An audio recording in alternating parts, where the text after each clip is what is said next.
Again good evening to all of you. इसमें कुछ Marathi medium के भी हैं। कौन कौन है? Who are the Marathi medium? See the Marathi medium का क्लास जो है आपके मराठी के जो भी सर हैं वो कराएंगे, but this is the orientation class. Clear? Right now going to discuss what is the UPSC syllabus, what is the MPSC, what is the difference between, and almost the same from the 2025 के बाद almost MPSC और UPSC दोनों same हो जाएंगे।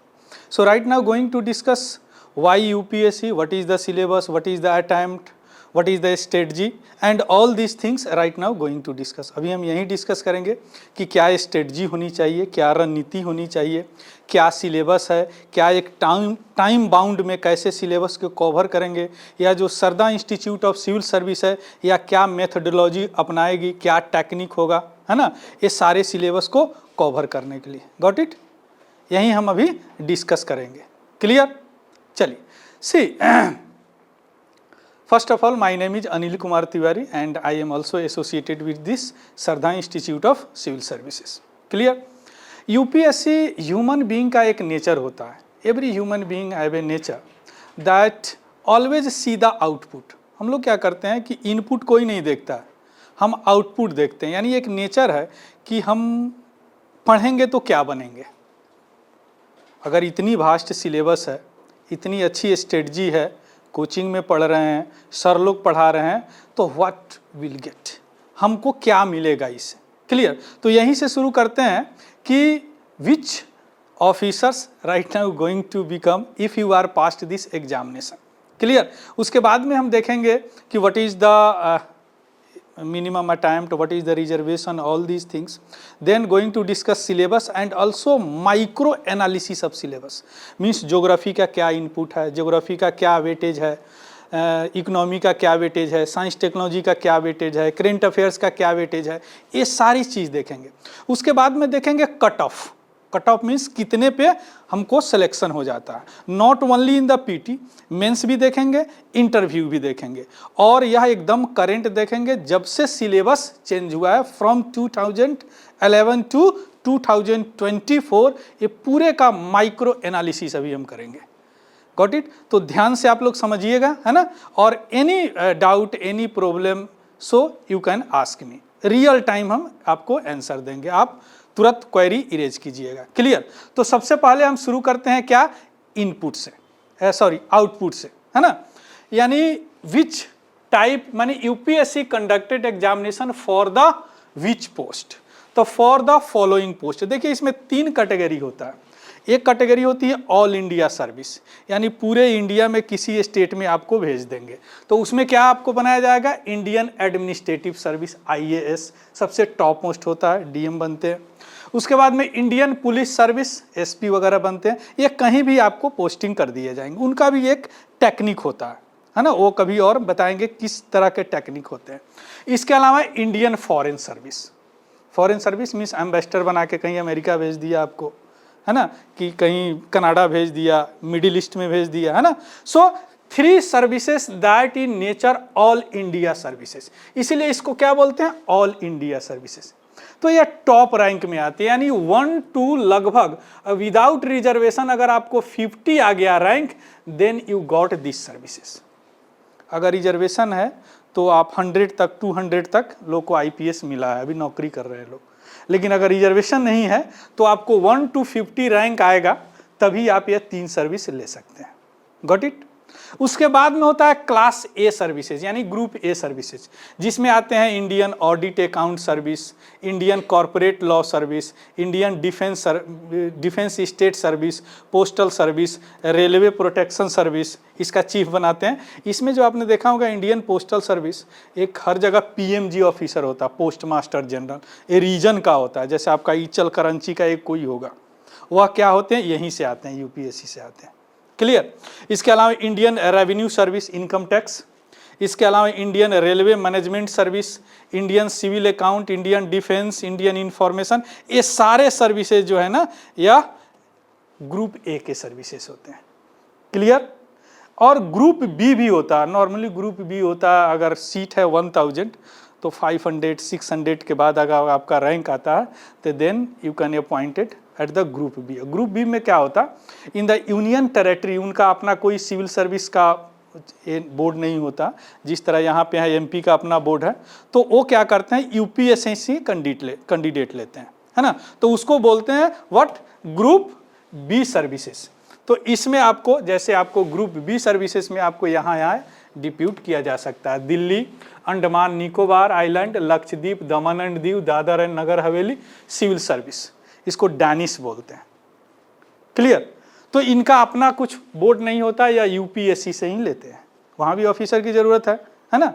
इसके अलावा दिल्ली, अंडमान निकोबार, लक्षद्वीप, दमन and Diu, Dadar Nagar Haveli police services, यानी IAS और आईपीएस, ये दोनों यहीं से लेते हैं from the UPSC selected candidate. उसके बाद Pondicherry civil services and Pondicherry police services, ये ग्रुप बी का सर्विसेज आपका हो गया। यानी इतना ही टोटल पोस्ट यूपीएससी पास करेंगे तो आपको मिलेगा, इसमें न एक कम होगा न एक ज़्यादा होगा। समझ गए। अब आप समझ गए कि अगर मैं यूपीएससी पास करूंगा तो कौन सा पोस्ट मिलेगा। This is the output of this civil service examination. Clear, समझ गए।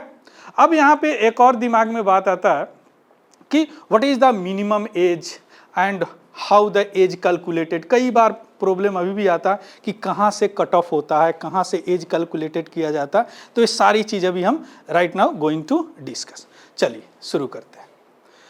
सबसे पहले अगर इसका मिनिमम एज एंड अटेम्प्ट की बात करें, ध्यान से समझिएगा एक एक चीज। एज जो है आपका काउंट किया जाएगा जिस ईयर एग्जामिनेशन होता है 1 अगस्त फ्रॉम दिस ईयर। मीन्स अगर 2025 में आप अपीयर होना चाहते हैं, एग्जाम देना चाहते हैं, तो your age should B 1 August 2025 in 21 years होना चाहिए कम से कम। क्लियर। अगर उससे कम होगा तो आप नहीं दे सकते। तो इसका कट ऑफ क्या है, 1 August of the given years. अब इससे आप जोड़ लेंगे कि जिस ईयर में आपको देना है 1 अगस्त, उस ईयर से आप अपना डेट ऑफ बर्थ से कैलकुलेट करेंगे। If 21 years then you can apply this examination. Clear. तो इसका मिनिमम एज क्या है, 21 ईयर्स है ऑल कैटेगरी के लिए। इसमें कोई कैटेगरी का कोई नहीं है, ऐसा नहीं कि आप एससी, ओबीसी और भी जो रिजर्वेशन है उनके लिए मिनिमम एज में कोई छूट है। मिनिमम एज में कोई छूट नहीं है। All category minimum age should be 21 years age 1 August of that years. जो जिस ईयर में एग्जामिनेशन देना है उसका 1 अगस्त 2025 में देना है तो 25, 26 में देना है 26, 27 में देना है 27, एटलीस्ट 21 ईयर होना चाहिए। क्लियर। अब इसके बाद है कि अब मैक्सिमम एज में थोड़ा सा रिजर्वेशन है। क्लियर। अगर जनरल हैं और क्रीमी लेयर ओबीसी है तो 32 ईयर्स और 6 अटेम्प्ट दे सकते हैं, जो पहले हो जाए। अगर 6 अटेम्प्ट पहले हो जाए तो फिर खत्म, अगर 32 ईयर्स हो जाए तो खत्म, कोई एक, है ना। अब क्रीमी लेयर क्या होता है, कोई बताएंगे creamy layer OBC, anyone? What is your name, क्या नाम है आपका? पद्मीश, प्रथमेश। क्या होता है creamy layer? Have you heard the name creamy layer? What is the creamy layer? I think year की इनकम जो होती है वो below 8 लाख से होनी चाहिए। हाँ, very good, very good। यानी कम से कम 8 लाख से अगर ज़्यादा हो गया तो आप रिजर्वेशन नहीं ले सकते। You are counted as a general. Monthly नहीं, ईयरली। ठीक है ना। ईयरली अगर 8 लाख से ज़्यादा अगर आपकी इनकम आ गया 8 लाख, तो you are consider as a general clear in the UPSC examination. अगर उससे कम है तो आप रिजर्वेशन में आ जाते हैं। क्लियर। तो अगर आप जनरल हैं, नॉन रिजर्व है, अगर आप क्रीमी लेयर ओबीसी है तो you have only 32 years maximum age and 6 attempt. जो भी पहले हो जाएगा आपके खत्म होगा। 6 अटैम्प्ट आपको पहले ही हो गया तो हो सकता है मान लीजिए 2 ही अटैम्प्ट दिए और 32 ईयर हो गया, फिर भी फिनिश, है ना। तो ये बात याद रखिएगा, है ना। इसलिए कई बार होते हैं कि मैं कई लोगों को ऐसा देखा हूँ, कई स्टूडेंट ऐसे हैं कि वह कोशिश करते हैं, बोलते हैं कि एक बार ट्राई करते हैं कैसा जाता है एग्ज़ाम, और ट्राई करने के चक्कर में 2-3 अटैम्प्ट निकाल देते हैं, है ना। तो इसीलिए जब तक पूरी तरह प्रिपेयर ना हो जाए ना, क्यों अटैम्प्ट बेकार करेंगे, है ना। चूंकि हमारे पास लिमिटेड है, ओनली 6 अटैम्प्ट। कुछ एग्जाम होते हैं जिसमें कोई अटैम्प्ट नहीं होते हैं, तो ठीक है, देते रहिए, कभी ना कभी तो हो ही जाएगा, है ना। But here you have only 6 attempt and you have only 32 years. केवल 32 साल है आपके पास, यानी 21 से शुरू करते हैं आप, है ना, और 32, कितना डिफरेंस हुआ, 11 ईयर्स। 11 ईयर्स में आपको 6 अटैम्प्ट दे देना है। तो अगर 2 ईयर्स का अगर करते हैं, इतना मत प्लानिंग कीजिएगा, आप ऐसा प्लानिंग कीजिएगा कि 1 या 2 बार में निकल जाए, इस तरह पढ़ाई कीजिएगा। वो मैं बताऊंगा कैसे पढ़ना है ना। अगर वैसे पालन कर लिए ना, उस तरह का अगर रूटीन, उस तरह का स्ट्रेटजी अगर हो गया, तो बोलते हैं ना कि one of the toughest examination in the world, आप बोलेंगे one of the easiest examination in the world. लेकिन उसके लिए कुछ स्मार्ट वर्क करना पड़ेगा। ऐसा नहीं कि सिलेबस है तो पूरे एक एक वर्ड को रटेंगे, पूरा लाइफ खत्म हो जाएगा, सिलेबस नहीं रट पाएंगे आप, है ना। Baba Saheb Bhimrao Ambedkar, he is the drafter of the constitution. उनको भी कॉन्स्टिट्यूशन का पूरा आर्टिकल याद नहीं होगा जो बनाए हैं, लिखे हैं, तो हम और आप कहाँ से याद कर पाएंगे। It is not possible, because human brain have the ability, इसका रिटेंशन पावर है। हमारे ब्रेन को इस तरह ट्रेंड किया गया, बैठ जाइए सर, हमारे ब्रेन को इस तरह ट्रेंड किया गया है कि उसके पास भूलने की एक एबिलिटी है। और ये बड़ा अच्छा चीज़ है, अगर ब्रेन नहीं भूले आदमी तो पागल हो जाएगा। भूलना अच्छी चीज़ है। तो यही एबिलिटी जो है रिटेंशन पावर को कम करता है। जैसे हमने आज कुछ पढ़ा, आफ्टर सम डेज 50% खत्म, after some days 25%, after some days लगेगा कुछ पढ़े भी हैं कि नहीं पढ़े हैं, खुद कंफ्यूज होने लगेंगे, है ना। तो उसके लिए एक स्ट्रेटजी होनी चाहिए इस एग्जामिनेशन में, वो मैं बताऊंगा किस तरह क्या करना। चलिए अब आते हैं नॉन क्रीमी लेयर। समझ गए नॉन क्रीमी लेयर और creamy layer, clear. Creamy layer 8 lakh, below 8 lakh, that is non creamy layer. इनको रिजर्वेशन मिलता है, इनको रिजर्वेशन दोनों चीज में मिलता है। एक तो उम्र इनको 3 ईयर्स बढ़ गया और अटैम्प्ट में 9 अटैम्प्ट इनको मिलेगा, यानी या तो 35 ईयर्स और 9 अटैम्प्ट, दोनों में से जो पहले हो जाए उसके बाद एग्जाम नहीं दे सकते, या केवल नॉन क्रीमी लेयर है ना। इसके बाद आता है SC ST, सिविल कास्ट और सिविल ट्राइब्स। इनके लिए रिजर्वेशन है 37 ईयर्स और अटैम्प्ट अनलिमिटेड, यानी 37 ईयर्स तक जितना हो सके दे सकते हैं। यानी अगर इनको इच्छा हो तो 21 से शुरू करे और 16 टाइम तक बैठ, हर साल बैठ जाएं। चूंकि इनको तो कुछ काउंट होना नहीं है, लेकिन 37 के बाद नहीं दे सकते। तो that is the SC ST। अब आते हैं PH, जो फिजिकली हैंडीकैप्ड है, उनको मिलता है 42 ईयर्स। कितना मिलता है? 42 ईयर्स एंड 9 अटैम्प्ट। वह फिजिकली हैंडीकैप्ड जो जनरल से हो, EWS से हैं और OBC से हैं। आया बात समझ में? EWS means economically weaker section. क्या कोई बताएंगे what is the economically weaker section definition here in India? किसको बोलते हैं economically weaker? Yes very good very good, as like the creamy layer OBC। यानी 8 लाख से जिनकी इनकम कम है वह EBS में आ जाते हैं, जिनकी इनकम ज़्यादा है वह EBS बोलना है, EWS में नहीं आते। क्लियर? तो PH को 42 ईयर्स मिलेंगे और 9 अटेम्प्ट मिलेंगे, but PH physically handicapped belongs to either general और EWS और OBC। आया बात समझ में? अगर वह SC ST से बिलोंग करते हैं जो फिजिकली हैंडीकैप्ड है तो उनको अनलिमिटेड मिलेगा। आया बात समझ में? Any doubt? अगर वो 42 ईयर्स और 9 attempt only for general, EWS and OBC and unlimited for SC ST। यहां अनलिमिटेड है ना, तो इसलिए PH को भी यहां पे अनलिमिटेड ही दिया गया। Clear? So this is the reservation. लेकिन कोई एज रिलैक्सेशन नहीं है EWS को। देखें कहीं EWS को के लिए रिजर्वेशन है?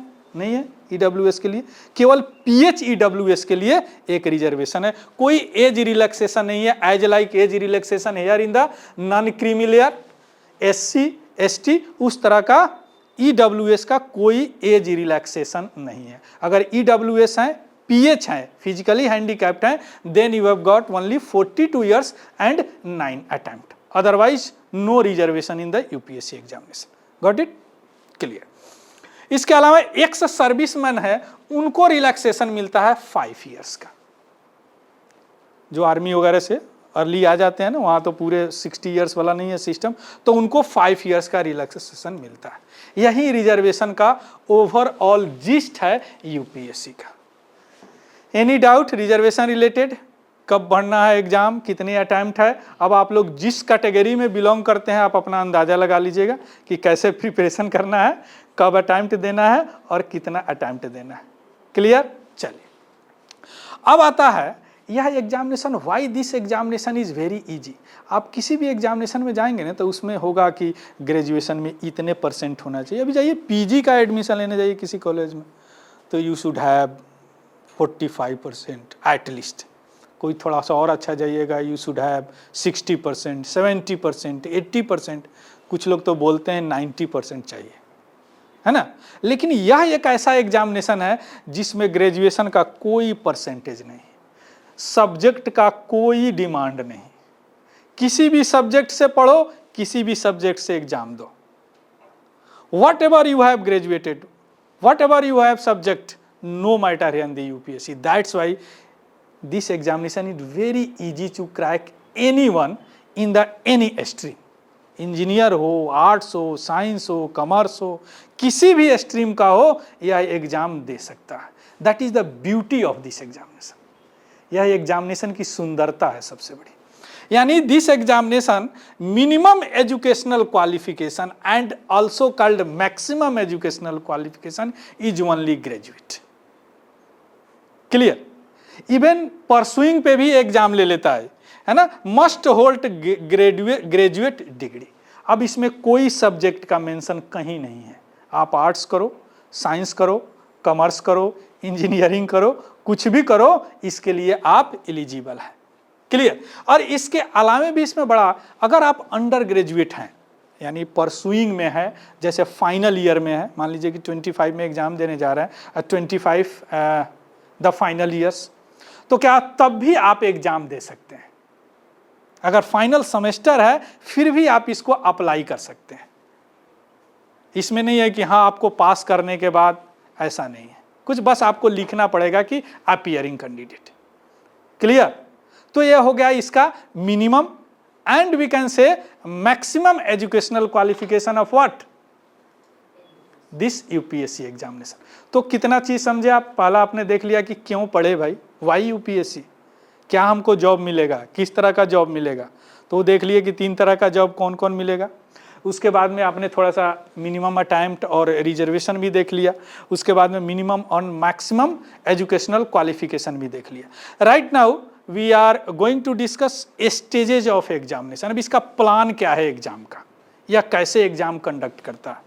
तो ऑलमोस्ट आप सभी को पता होगा कि the stages of examination we can divided into the 3 stage. First stage is PT, preliminary examination, second stage is mains, that is subjective, PT is objective, और third stage is what, interview, personality test. Clear? अब इसमें क्या होता है कि in the first examination, first phase में क्या पूछेगा, कट ऑफ क्या होगी, किस तरह प्रिपेयर करे कि इतना कट ऑफ है ना, कितने पर सिलेक्शन होता है। सेकेंड एग्जामिनेशन में वो बात आती है, सेकेंड फेज सॉरी, और थर्ड फेज में भी ये बात आता है। किसी को पता है कि मेंस का टोटल मार्क्स कितने होते हैं इस एग्जामिनेशन में? एनीवन? 1750, very good. इंटरव्यू का? अरे वाह, वेरी गुड। अब 1750 में कितने सब्जेक्ट आते हैं? 9 पेपर। हाँ, वेरी गुड। तो अब इसका कट ऑफ कुछ पता है, कितना कट ऑफ गया था, एवरेज कितना कट ऑफ होता? आपको जान के आश्चर्य होगा, out of 1750 if you got 700 तो आप फर्स्ट रैंक हो जाएंगे। That is the toughness of this examination.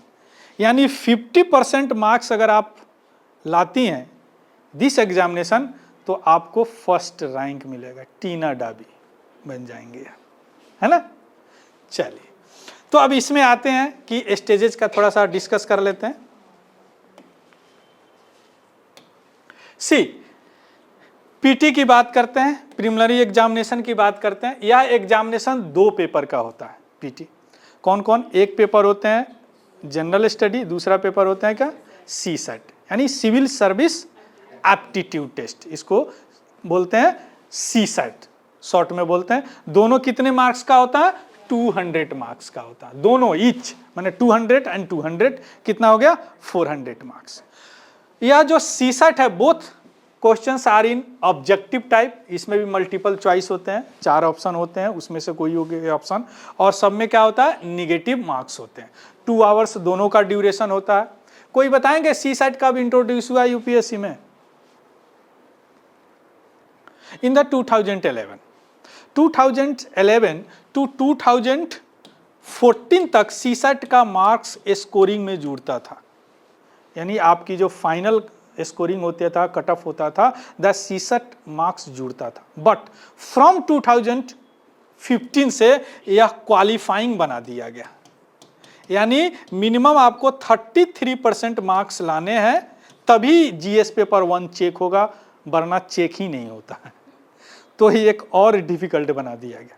अब जीएस पेपर में कितना भी बना दीजिए, अगर सी सेट में 33% आपका नहीं आया तो जीएस पेपर चेक ही नहीं होता। हालांकि स्कोरिंग में only GS paper counted, GS paper 1 counted, but GS paper तभी आपका एग्जामिन किया जाएगा जब आप सेकंड पेपर यानी सी सेट को क्वालिफाइंग करते हैं। आगे बात समझ में, है ना। यानी general study paper 2 of the civil service preliminary examination will be qualifying paper, यानी मिनिमम आपको 33% लाने। ये कब से हुआ? 2015 से 2014 तक दोनों को जोड़ के लिया जाता था, लेकिन उसके बाद इतने आंदोलन हुए, इतने प्रोटेस्ट हुए, हिंदी मीडियम के बच्चे बोलते थे कि जो इंजीनियरिंग वाले हैं वो ज़्यादा आ रहे हैं इससे, so that's why government make it qualifying paper, यानी 33% आपको लाने हैं। क्लियर? तो ये हो गया क्या? पीटी एग्जामिनेशन का ओवरव्यू। अब आते हैं किस एग्जामिनेशन की? मेंस एग्जामिनेशन की। अब देखिए मेंस एग्जामिनेशन की अगर बात करें, in the mains examination the written examination will consist of following paper. 2 paper होते हैं एज लाइक सी सेट, इसमें भी क्या होता है? क्वालिफाइंग होते हैं। Which paper?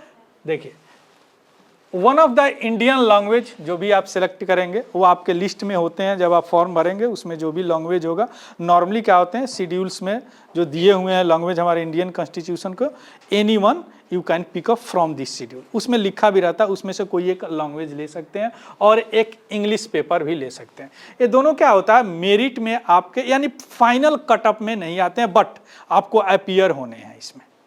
ऐसा नहीं कि अगर अपीयर नहीं होंगे तो पेपर ही चेक नहीं होंगे आपके। आगे बस समझ में, इसमें अपीयर होने हैं, जो भी लैंग्वेज आप लेते हैं उसमें अपीयर होने हैं। क्लियर? अब दोनों कितने कितने का होता है? 300 मार्क्स एंड 300 मार्क्स। यह आपके स्कोरिंग में नहीं आता, ध्यान दीजिएगा। यह मार्क्स क्वालिफाइंग है, इसमें अपीयर होना है और मिनिमम आपको लाने हैं। क्लियर? हाँ, अब शुरू होता है, यहां से आपका मेरिट शुरू होता है। जीएस पेपर 1 जो ऐसे होता है, जो 250 मार्क्स का होता है। उसके बाद जीएस पेपर 2 जिसको जनरल स्टडी पेपर 1 भी बोलते हैं, जिसमें हिस्ट्री होते हैं, ज्योग्राफी होते हैं, सोसाइटी होते हैं, है ना, geography of the world and society, या 250 मार्क्स का। उसके बाद जीएस पेपर 3 यानी जनरल स्टडी पेपर 3 और ऐसे पेपर 3 होगा अगर ऐसे को काउंट करेंगे तो, दैट पॉलिटी होते हैं, सोशल जस्टिस होते हैं, इंटरनेशनल रिलेशन होते हैं, that also 250 marks. Again GS paper 3 that is science and technology, economics, environment, disaster management, social issue, that also 250 marks. And CSAT GS paper 4 ethics that also 250 marks. कितने marks हो गए देखिए, 4 paper A हो गए और एक ऐसे हो जाए, यानी 1250 मार्क्स का ए हो गया। क्लियर। अब कौन सा छूट रहा है, अब ये हो गया जीएस पेपर 6। अब इसमें होते हैं ऑप्शनल। ऑप्शनल कोई आपको एक लिस्ट दिए हुए रहेंगे, not necessary to pick the optional that you graduated from that subject. ऐसा नहीं है कि आप मान लीजिए कि हिस्ट्री से आप ग्रेजुएट हैं तो आप हिस्ट्री ही लेंगे, है ना। आप इंजीनियरिंग है तो इंजीनियरिंग का कोई सब्जेक्ट लेंगे, ऐसा कोई रूल नहीं है यूपीएससी में। किसी से ग्रेजुएट कर सकते हैं, कोई सब्जेक्ट ले सकते हैं। पहले बिफोर 2011 2 सब्जेक्ट लेने होते थे, एक जीएस पेपर 1 होता था जिस तरह ये अभी है, और एक कोई ऑप्शनल सब्जेक्ट होता था, दोनों ऑब्जेक्टिव टाइप का, और उसमें होता। लेकिन अब 2011 से ये सिस्टम चेंज किया है। तो ऑप्शनल सब्जेक्ट 2 पेपर होते हैं, दोनों का मार्क्स अगर जोड़ देंगे तो क्या हो जाएगा 200, 250, 250, 500। उधर कितना जोड़े थे 1250 और 500, टोटल कितने हो जाए 1750। इंटरव्यू होता है 275 मार्क्स का, टोटल 0 तो 2025 मार्क्स। यानी टोटल आपके इसी पे सिलेक्शन होते हैं, इस पे आपको इंटरव्यू का कॉल आएगा, है ना, और इसका मार्क्स जोड़ के आपको नौकरी के लिए अपॉइंटमेंट आएगा। आ गया समझ में। यानी फाइनल कॉल जो होता है इसका भी मार्क्स जोड़ते हैं, इसका 275 मार्क्स का। क्लियर। तो टोटल हो गया 2025 मार्क्स, बट इंटरव्यू के लिए कॉल किस पे होते हैं 175 मार्क्स पे। क्लियर, समझ गए। अब हम आते हैं थोड़ा सा कट ऑफ की बात करें कि कट ऑफ क्या होता है। पिछले साल का क्या कट ऑफ था, कट ऑफ मीन्स कितने पे सिलेक्शन होता है, कितने पे आपको मेंस देने के लिए, अगर पीटी की बात करें तो कॉल आता है कि आप जाके मेंस दे सकते हैं, अगर इंटरव्यू की बात करें तो आपके पास कॉल आता है कि आप इंटरव्यू जाके दे सकते हैं। That is called the cut off marks, means यहाँ से सिलेक्शन शुरू हो गया। क्लियर। तो कितने कट ऑफ मार्क्स थे पीटी का या मेंस का या फाइनल का, किसी को कोई आइडिया, किसी ईयर का कितने थे, नहीं पता, मैं हूं बताता हूं ना। सी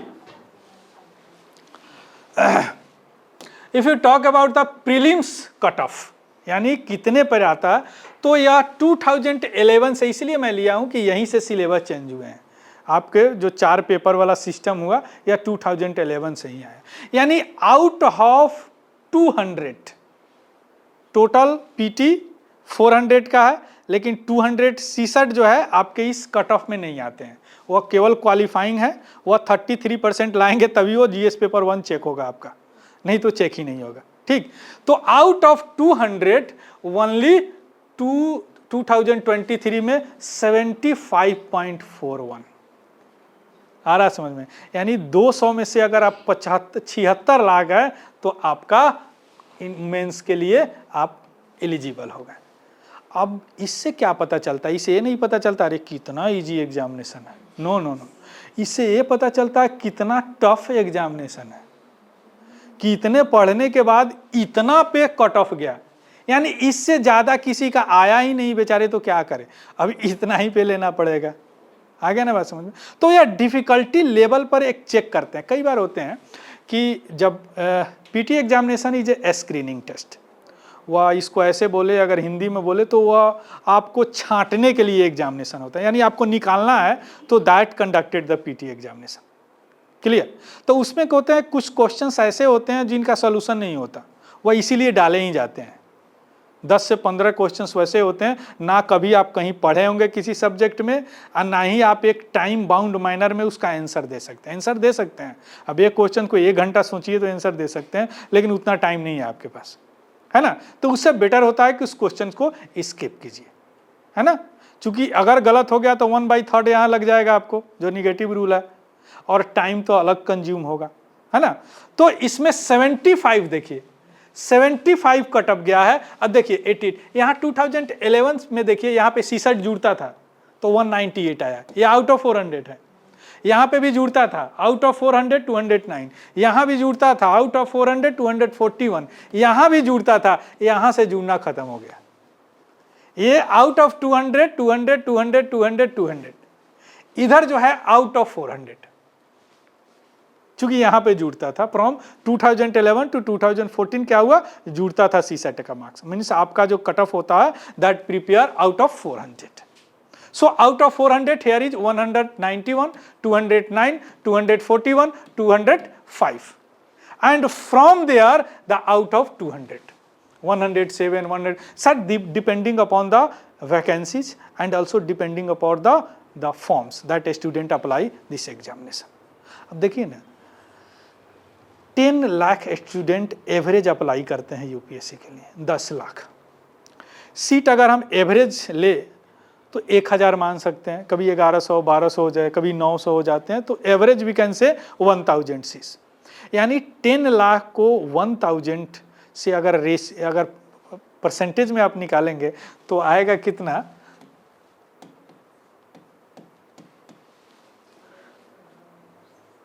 इतने परसेंट सक्सेस रेट है this examination, that's why called the one of the toughest examination. लेकिन इसको क्रैक करने के लिए या ऐसा क्यों होता है, क्योंकि कई लोग हैं मजाक मजाक में तैयारी शुरू कर देते हैं, उन सीरियस नहीं होते हैं, उनको लगता है कि ये भी उसी तरह एग्जामिनेशन है जिस तरह और एग्जामिनेशन होते हैं, और एक दो अटैम्प्ट देते हैं और फ्रस्ट्रेट हो जाते हैं, उनको लगता है कि अब नहीं होगा. ऐसा नहीं है. अगर एग्जामिनेशन है, अगर आप स्मार्ट वर्क करते हैं तो that is the one of the easiest examination that you crack. Clear. चलिए अब आते हैं मेंस कट ऑफ की बात करते हैं.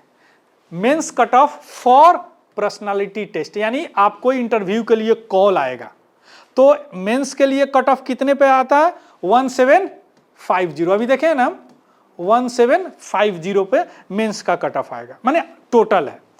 Out of 1750, only 741 cut off in 2023. देखिए हाफ से भी कम है ना, हाफ से कम है ना.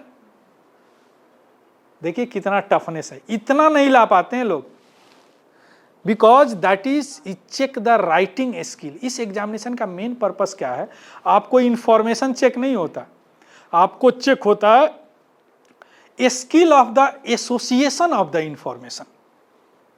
इंफॉर्मेशन आपके पास बहुत है, you have so many information in the different dimension.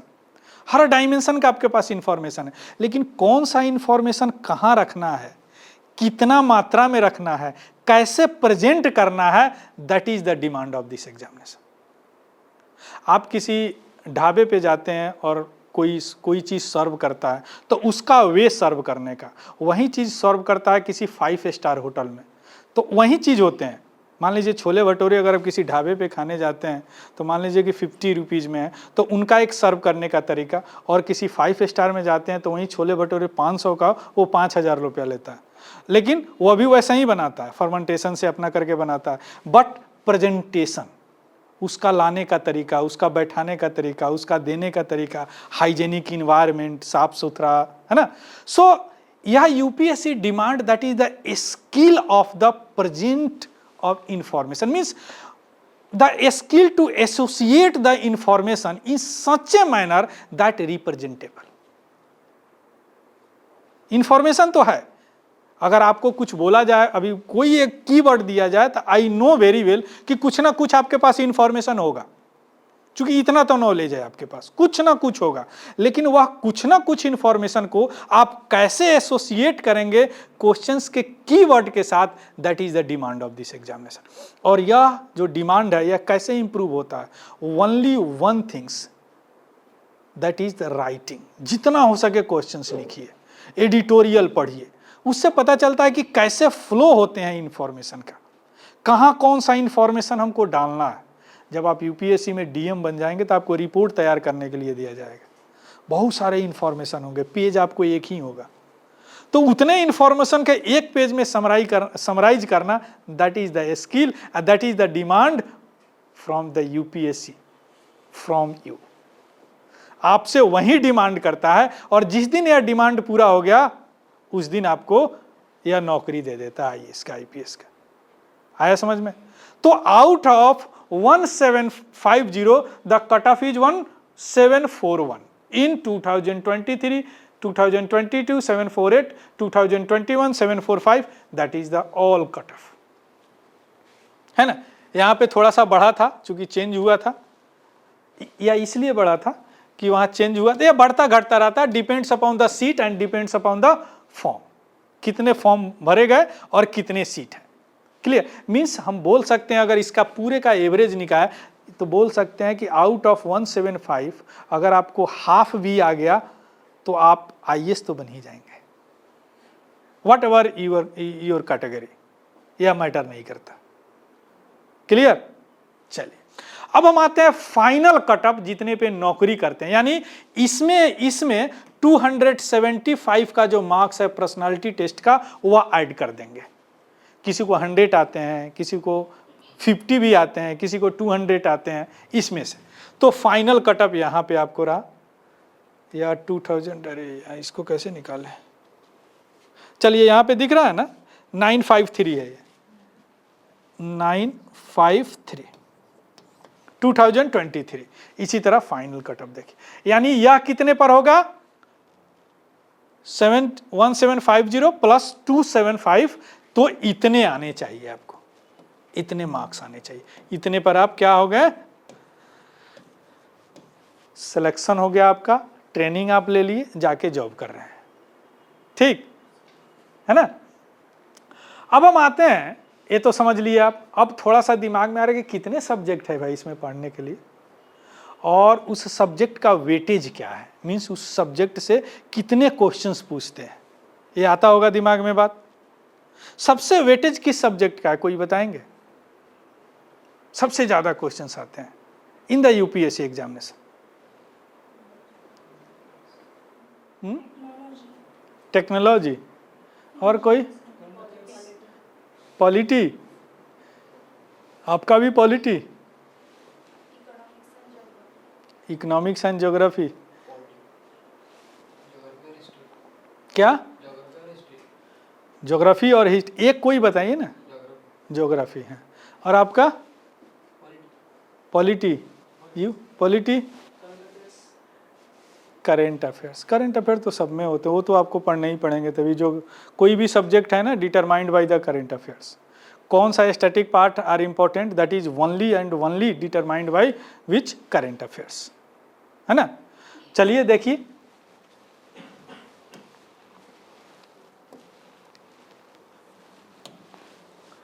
see that we divided whole UPSC syllabus into this subject। इसमें ओवरलैपिंग भी है और इसमें इन्हीं का करंट अफेयर्स भी इंक्लूडेड है। क्लियर, करंट अफेयर्स का हमने अलग से नहीं लिया, कुछ ऐसे चीज हैं जिसको मिसलेनियस बोलते हैं, है ना, उसको हम नीचा ले लिए, जिनको किसी में नहीं रखा जा सकता। अगर हम बात करें Indian economy and scheme, Indian economy and scheme means what, जो भी करंट अफेयर्स आते हैं इंडियन इकोनॉमी के लिए, जो भी स्कीम गवर्नमेंट प्रिपेयर करती है या लॉन्च करती है ना, उसको इसमें ले लिए, है ना।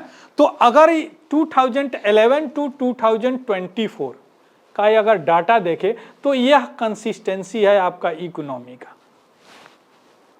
मींस एवरेज क्या बोल सकते हैं इसको, एवरेज हम बोल सकते हैं 20, एवरेज बोल सकते हैं 20 from the Indian economy including the current affairs of the related economy, उस इकोनॉमी से रिलेटेड करेंट अफेयर्स है। क्लियर, वेटेज है। उसके बाद आते हैं polity and governance, polity and governance. इसमें देखिए इसको क्या एवरेज बोल सकते हैं, 50 to 20 बोल सकते हैं, नहीं 50 60 बोल सकते हैं ना, यानी एवरेज कितने आएंगे 50 60, है ना। उसके बाद हिस्ट्री, इसमें सारे आ गए, एंशिएंट, मॉडर्न, मिडिवल और आर्ट एंड कल्चर। क्लियर, देखिए इसका वेटेज यह भी 15-16 बोल सकते हैं, है ना। इसके अलावा इन्वायरमेंट आ गया, इन्वायरमेंट देखिए, इन्वायरमेंट का क्या है, क्या एवरेज बता सकते हैं इसको, 20 बोल सकते हैं, वी कैन से 20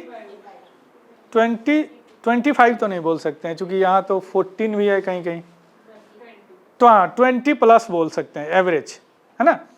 उसके बाद ज्योग्राफी देखिए, यह बड़ा रोल प्ले करता है ज्योग्राफी, है ना। अब इस ज्योग्राफी में कई बार इन्वायरमेंट अगर ऐड कर देना तो एक बड़ा प्लेयर हो जाता है। एक्चुअली इन्वायरमेंट जो है ज्योग्राफी का ही पार्ट है, लेकिन इन्वायरमेंट बहुत डायनेमिक है कंपेयर टू ज्योग्राफी, है ना, इसीलिए इसको अलग से पढ़ाया जाता है ना। तो अगर दोनों को मिला दे तो देख रहे हैं वेटेज, है ना। अब आते हैं साइंस टेक्नोलॉजी, इसका देखिए वेटेज, ये भी बोल सकते हैं 15-16। अब इसमें क्या है, यह बड़ा रोल प्ले करता है, ध्यान दीजिएगा। In the consistently previously 4 to 5 years, अब आप देखेंगे ना, जो भी इंजीनियरिंग बैकग्राउंड के बच्चे हैं वह 1 to 10 रैंक लाते हैं। क्यों ऐसा होता है? चूंकि उनके पास एक टेक्नोलॉजी का एबिलिटी होता है ना।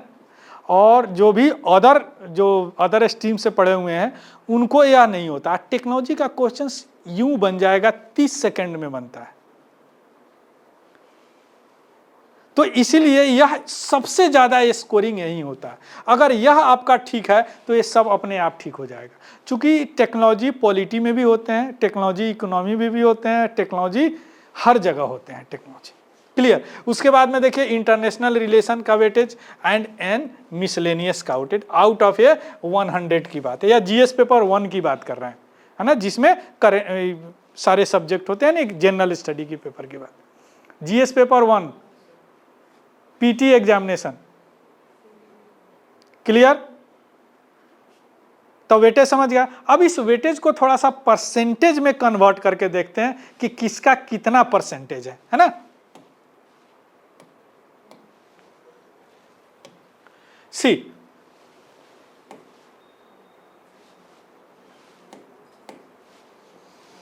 क्या हो गया भाई, सी परसेंटेज। अब इसमें सबसे ज्यादा क्या आपको दिख रहा है परसेंटेज में? ज्योग्राफी कहाँ गया? यस, 21%। उसके बाद किसका स्थान है? विच? पॉलिटी होगा, साइंस एंड टेक है। कहाँ है साइंस? पॉलिटी है ना। Then science and technology, then environment, yes, Indian economy and schemes. उसके बाद आर्ट एंड कल्चर, हिस्ट्री। कितना लोग पीटी में पढ़ता है हिस्ट्री रट रट के, देखिए 9% ही वेटेज। इसी को बोलते हैं स्ट्रेटजी। आपको पीटी निकालना है, ना ही आपके फाइनल स्कोर में आएंगे। That is called the gateway of this examination. अब हिस्ट्री पढ़ पढ़ के एकदम परेशान है और वेटेज क्या है, तो आपको यही स्ट्रेटजी से काम करना पड़ेगा। या मैं क्यों दिखा रहा हूं, आपको यह अंदाजा हो जाएगा करीब करीब कि किस चीज पे ज्यादा फोकस किया जाए। आ रहा बात समझ में? अब ऐसा नहीं केवल हिस्ट्री पढ़ रहे हैं और 9% है। अगर हम स्ट्रेटजी से देखें, छोटा छोटा देखिए, यह बड़ा छोटा है और यह बड़ा छोटा है। अगर ये दोनों को हम कर ले तो 29% हो गया, 29। और एक थोड़ा सा कोई इसमें से अगर एक अच्छा से कर ले, पीटी क्रैक, पीटी क्रैक। आप देखें ना कितने परसेंटेज थे पीटी का? आउट ऑफ 275, है ना। तो कितने परसेंटेज हो गए? परसेंटेज कितने हो गए? यानी 50% से भी कम है ना, है ना। 40 बोल सकते हैं, 40। तो यहीं पे तो आपका क्या हो गया? 29% हो गया। 11% तो करंट अफेयर्स हो जाता है। यू आर सिलेक्टेड, इसको बोलते हैं। तो जो भी इंजीनियरिंग बैकग्राउंड के बच्चे होते हैं वो पूरा नहीं करते हैं, उनका एक स्ट्रेटजी होता है।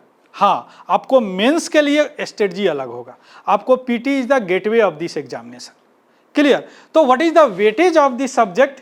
हियर यू कैन सी, आप यहाँ पे देख सकते हैं। और उसी के लेके अपना प्लानिंग बनाइए कि कैसे पढ़ना है कि हमको सेलेक्ट होना है। एक और पेपर होता है पीटी में, that is called CSAT. वह पेपर जो बहुत लोगों का सिलेक्शन नहीं होने देता है। जीएस बहुत अच्छा है, अब सीसेट नहीं हुआ उनका, जीएस चेक ही नहीं होगा, फिर अगले साल, फिर अगले साल, फिर अगले साल, फिर सोचते हैं चलो छोड़ देते हैं, बहुत हो गया, है ना। तो उसका देखते हैं वेटेज क्या है, देख लीजिए। सी,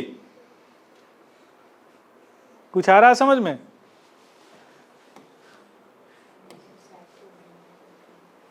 इसको हटा दीजिए, कंप्रिहेंशन को हटा दीजिए, है ना। अब यह पूरा जो है यहाँ पे, ये जो है वह पूरा केवल 1 to 10 लेवल का अर्थमेटिक्स है। ऐड, सब्सट्रैक्शन, मल्टीप्लिकेशन, डिवीजन, यही है ये। क्लियर? और इसमें से थोड़ा सा आप ले लीजिए इधर से, एज वगैरह, ये तो केवल अगर मैथ आप कर लेते हैं तो वही हो जाता है आपको लगभग 39%। बाकी कंप्रहेंशन वगैरह की जरूरत नहीं है। अब जिसका कंप्रहेंशन अच्छा है, मैथ नहीं अच्छा है, तो यह इस हिसाब से आप खुद कैटेगराइज कर लीजिए, है ना। मान लीजिए कि मैथ अच्छा है तो क्यों समय बर्बाद करना, हमको 33% लाना है, इवन स्कोरिंग में भी नहीं आएगा, हमको तो एक्सपर्ट नहीं बनना। तो that is the strategy to crack this examination. Clear? तो यह स्ट्रेटजी होना चाहिए इस एग्जामिनेशन को क्रैक करने का। अब कोई ऐसा चीज अनआंसर्ड रहा है जो इस आपको लग रहा है कि हाँ इस एग्जामिनेशन में और जानना चाहिए अभी तक? एनी? सोच के बताइए। Any doubt regarding this examination? आपको लगता है कि दैट इज यस? हाँ, ऑप्शनल कैसे चूज करें, इसका 2 क्राइटेरिया होते हैं। पहला होते हैं कि ऑप्शनल वह सब्जेक्ट चूज करे जिसका जीएस में ओवरलैपिंग हो। आपको एक्सपर्ट नहीं बनना है, आपको क्या करना है, एग्जाम निकालना है, याद रखिएगा। आप किसी सब्जेक्ट का एक्सपर्ट नहीं बनने जा रहे हैं, आपको एग्जाम निकालना है, ये पर्पस होना चाहिए। तो पहला क्राइटेरिया होता है कि those subject that is overlapping in the GS paper. तो उससे क्या फायदा होगा कि हम वह सब्जेक्ट पढ़ेंगे तो जीएस में भी मदद मिलेगा, तो यहाँ से स्कोरिंग हो जाएगा मेरा और उधर भी कुछ हो जाएगा, फाइनल मेरिट लिस्ट में हम आ जाएंगे। First criteria.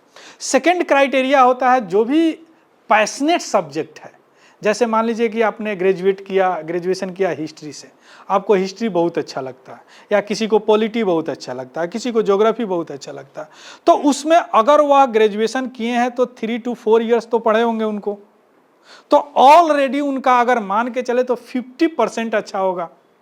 तो 50% एफर्ट देने के लिए तो दैट सब्जेक्ट जिसमें आप ग्रेजुएट किए हैं वो ले सकते हैं, या अगर कोई और चूज करना है तो वह सब्जेक्ट चूज कीजिए that is the maximum overlapping in the GS paper. यही 2 क्राइटेरिया होती है। अब इस 2 क्राइटेरिया को आप सेलेक्ट कीजिए और जो आपको अच्छा लगे then you can choose it. Clear? यही 2 क्राइटेरिया होता है ऑप्शनल चूज करने का। क्लियर? एनीथिंग्स? अब कुछ नहीं, अब मेरे पास है अभी बहुत कुछ। मैं आपको ये बताऊंगा कि कभी आपने प्रीवियस ईयर पेपर का नाम सुना है? क्या होता है? तो उसकी कुछ इंपॉर्टेंस पता है आपको? क्या इंपॉर्टेंस होता है? आपको ऐसा लगता है कि यूपीएससी रिपीट करता है क्वेश्चंस? कहीं किसी ने बताया आपको? रिपीट नहीं करता। अब एक बात बताइए, यूपीएससी कितने साल का इतिहास है? अब एक सब्जेक्ट से कितना क्वेश्चंस बनेगा? रिपीट तो करेगा ना, वो भी तो करेगा। ऐसे नहीं पकड़ेगा, ऐसे पकड़ेगा, पकड़ना पड़ेगा उसको।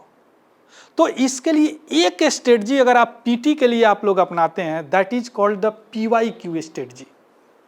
And what is the importance of the PYQ, previous year questions? अभी मैं आपको प्रूफ के साथ यहां दिखाने जा रहा हूं कि क्या इंपॉर्टेंस है।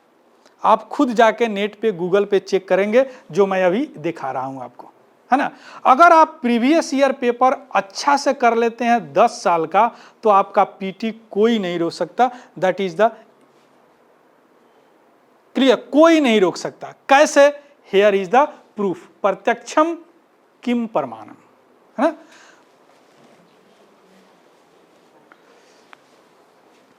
सी ध्यान दीजिए, ये दो क्वेश्चंस मैं लिया हूं, जो एक पूछा 2014 में और दूसरा पूछा 2015 में। ये क्वेश्चंस देखिए तो आपको लग रहा है एक जैसा है, हिस्ट्री का क्वेश्चंस। अब अगर कोई आपसे बोले कि यूपीएससी रिपीट नहीं करता है तो उसको क्या करना चाहिए आपको? देखिए, अब अगर कोई पर्सन, कोई कैंडिडेट अगर 2015 में अगर वह प्रीवियस ईयर पेपर का क्वेश्चंस कर लिया होता 2014 का, तो क्या यह क्वेश्चन उससे छूटता? ये मैं एग्जांपल के लिए, ऐसे बहुत सारे हैं, क्योंकि मुझे तो दिखाना था यहाँ पे ना, ऐसे बोलता था आप लोग तो अभी तो मान जाते कि ठीक है सर बोल रहे हैं तो ठीक है बोल रहे होंगे, लेकिन मैंने यूपीएससी है तो रिपीट तो नहीं करेगा। देखिए, इसमें केवल अंतर ऑप्शन इधर उधर कर दिया, देख रहे हैं, हर चीज लगभग सेम है। अवंती, गंधा, गंधा, कौशल, मगध। अब देखिए 1 2 3 1 2 3 2 4 2 3 वहां कर दिया, केवल ऑप्शनल चेंज किया, बाकी सब ठीक है ना। सो दैट इज द, इसीलिए मैं बोलता हूं कि PYQ आप जरूर करो। एग्जाम देने से पहले कम से कम 10 साल का या 10,000 PYQ अगर आप कर लेते हैं अच्छी तरह, ऑप्शनल के साथ अगर आप सीख लेते हैं, तो कोई नहीं रोक सकता पीटी निकलने से आपको। ये मैं प्रैक्टिकल अप्रोच बता रहा हूं, बहुत लोग नौकरी कर रहे हैं यह अप्रोच से। क्लियर? और एग्जांपल दिखाता हूं मैं आपको। सी 2020 और 2022 देखिए क्वेश्चंस, थोड़ा सा ऐसे नहीं पकड़ के ऐसे पकड़ा है। देखिए 36% of the India's district are classified as the over exploited or the critical by the Central Groundwater Authority। और यहाँ पे which of the following has been constituted under the Environment Protection Act। अगर यह क्वेश्चन आप कर लिए होते, यह क्वेश्चन कभी नहीं छूटता। लग रहा है कुछ? यह यूपीएससी का रिपीट करने का तरीका है ना। सी 2020 और 2021 constitutional government by definition is this and constitutional government means। देखिए लैंग्वेज केवल चेंज किया, लैंग्वेज चेंज किया और इसको लिखने का तरीका चेंज कर दिया। अगर if you know the what is the constitutional government, अगर आपको अच्छी तरह अगर आप पढ़ लें कॉन्स्टिट्यूशनल गवर्नमेंट क्या है फ्रॉम दिस PYQ, तो यह क्वेश्चन छूटेगा? इम्पॉसिबल। आप इसको भी कर सकते हैं। Clear? See right to privacy is protected under which articles of the constitution of India 2021। Under which of the following articles of the Constitution of India has the Supreme Court of India placed the right to privacy? देख रहे हैं क्या beauty है questions लिखने का? देखिए क्या beauty है। इसलिए UP one of the toughest बल। तरीका देखिए लिखने का, दोनों चीज सेम ही है, तरीका बदल गया लिखने का। आर्टिकल थोड़ा सा इधर उधर कर दिया, देखिए किया ना थोड़ा सा। ए इज 2020 में A article 15, A article 15, B article 19, B article 16, C 21 19। अब इसका सी सही होगा, इसका डी सही होगा। देख रहे हैं, दिस इज द ब्यूटी, है ना। क्लियर? तो इस तरह स्ट्रेटजी अब अपनाइए। क्लियर? अब यहां पे अगर गेट पीटी को क्या बोला जाता है? Gateway of this examination. तो सबसे पहले आप गेटवे को तोड़िए, जब फाटक तोड़ेंगे उसके बाद इन करेंगे, तब रियल एग्जामिनेशन आएगा। और वहाँ पे स्किलिंग जरूरी है, लेकिन पीटी इस फेज का सबसे टफेस्ट माना जाता है, क्योंकि वहीं से निकालने वाली प्रक्रिया शुरू होता है ना। तो इसके लिए क्या करना है? वास्ट सिलेबस को ओवरकम करना है और फोकस्ड प्रिपरेशन करना है। आज क्या पढ़ना है यह एक फोकस्ड होना चाहिए और वह पूरा हो जाना चाहिए। क्लियर? इसके अलावा आर्ट ऑफ एस्थेटिक कंसेप्ट और डायनेमिक करंट अफेयर्स को जोड़ने का तरीका, जैसे मैं बताया था ना आपको कि आर्टिकल्स बहुत सारे हैं, लेकिन which articles are important is only determined by the current affairs. जो पेपर में आर्टिकल्स आए हैं ना, वह आर्टिकल्स आप कॉन्स्टिट्यूशन का जरूर रट लें। क्लियर? जरूर पता होना चाहिए आपको। और इसके अलावा एक प्रेशर को, टाइम का प्रेशर को हैंडल करने का तरीका आपको पता होना चाहिए। कई बार होते हैं कि आपको इन्फॉर्मेशन सब पता, लेकिन एग्जामिनेशन हॉल में जो एग्जाम का प्रेशर होता है ना, उसमें आप डिलीवर नहीं कर पाते हैं, है ना। तो उसको भी ओवरकम करना, ये कैसे होगा? प्रैक्टिस से होगा, या ओनली एंड ओनली प्रैक्टिस से डेवलप होगा। क्लियर? आ गया बात समझ में? So that is the overall of this UPSC examination. अब जो भी एमपीएससी के हैं इनमें, वह एमपीएससी का भाई लगभग यही प्लान है ना, जो अगले साल यानी 2020, इसी साल 2025 से शुरू होने वाला है। उनका क्लास हालांकि अलग से होगा, उनके अलग रेस्पेक्टिव फैकल्टी हैं जो उनके लैंग्वेज में बताएंगे, लेकिन ओवरऑल यही चीज़ है। क्लियर? Any doubt? किसी को कोई डाउट? ठीक है, तो अब आप प्रणव सर आएंगे, आपका इन्वायरमेंट वगैरह शुरू करेंगे। क्लियर? Thank you.